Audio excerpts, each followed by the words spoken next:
Afternoon, and thank you for tuning into the Lunch Club. This is Theories at Noon. I'm one of your hosts, Jordan Poteat, and I'm here with my theory experts. Jonathon Travis.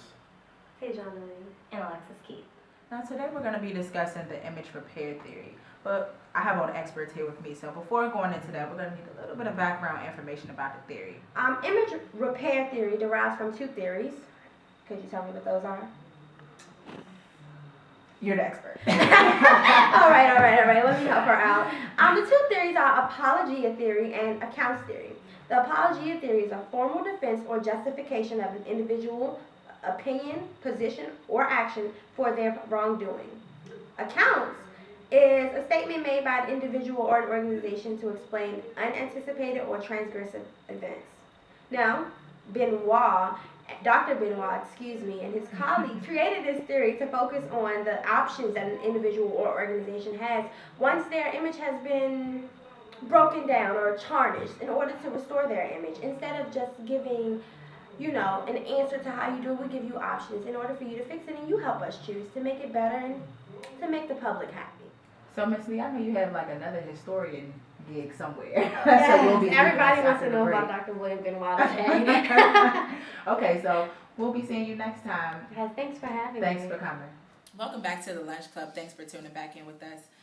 So now what we're gonna do is we get a little bit of fun facts for people who don't know. You guys are the experts, so let's make it fun for people who don't really understand. Tell us some foundational information about the image repair theory. So the image repair theory has two basic elements. An offensive act has occurred, or an accused party is responsible for an act. There's 5 basic strategies. So you have denial, which is basically self-explanatory. They either did not perform the act or they shift blame. So when we see people saying, oh, the CEO did it or the founders did it, that's usually the shift blame act right there. We have evasion of responsibility. So with evasion of responsibility, it's more of provocation, defeasibility, accident, or good intentions. Reduced offensiveness is more so the bolstering or the attack accusers or even the compensation. So when we see like big name corporations coming into lawsuits and they offer compensation for it to not go to trial, that's basically what that's used right there. Corrective action is usually when they plan to solve a problem or when they promise to correct a problem. So in the example of Tylenol 2, how they kind of promise consumers that it would never happen again, they're taking more safety precautions, stuff like that, that's corrective action. And last but not least, we definitely have mortification. So that's apologize for an act, forgiveness, admit to wrongdoing. So basically, when there's no way to say that you did not commit the act and you have to apologize for it, so kind of like in the incident of Ray Rice. Right. So there's no way that he could not say that he did not do it. So all you can really do is just apologize. Right. Now, speaking of Ray Rice, we got somebody else who we need to bring to the forefront. Hillary Clinton. Now, if you're watching news and keeping up with your current events, then you know right now that Hillary Clinton is on the forefront. She's in some trouble and she may be in desperate need of the image repair theory herself. So here to tell us about the Hillary Clinton case, give us a little bit more information about what's going on. Just a brief summary about what's going on with Hillary Clinton. She was caught using one email for both her personal use and for governmental affairs. And so what I understand, that's a big no. Yeah, that is against policy. So she's breaking policy, and many people are bringing her heat. She's also interested in running. This can't be good because she's also might be interested in running for president in 2016. Allegedly. So the Clintons, they need this theory a lot. If you remember Bill Clinton, he probably needed this theory back. Another person that we're not even going to touch. Yes, we don't need to touch on that issue. But basically, she was caught using sending at least 27,500 emails that were for business purposes. And she used it on one phone. She did apologize. Wow. And you can see the theory in effect is mortification.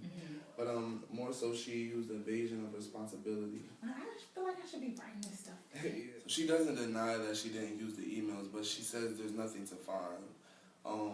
Many people, they might look at it and they might not look at it as a big deal. But in light of her running for president, when she was Secretary of State, allegedly, think about if it might have been emails that have confidential information, and it might have been hacked. Right. So, this creates a distrust in the public, to even trust her with a higher position. Something like that can begin to build attribution. Yes. And Hillary Clinton, the Clintons, do not need that right now. Yes. So, I would suggest, and I think that she's taking the proper steps by using invasion of responsibility. It's taking focus more so off of her, and it's putting it on the issue at hand. So we're not just, eventually you won't just be talking about Hillary, but we'll just be talking about, is it okay for government officials to use both or one email for convenience? Or to just, disobey proper protocol in general. Yeah, and what is the weight of the wrongdoing? Right. So. Now, if I'm not mistaken, because I've seen it a few times, there is a way to recover deleted files. So, I, for one, just definitely hope that, like she said, and it's quotable, obviously, that there is nothing to hide. Yes. So, thank you, by the way. So, this has been Theories at Noon. I'm one of your hosts, Jordan Poteat. This has been the Lunch Club, and thank you for tuning in. See you next week.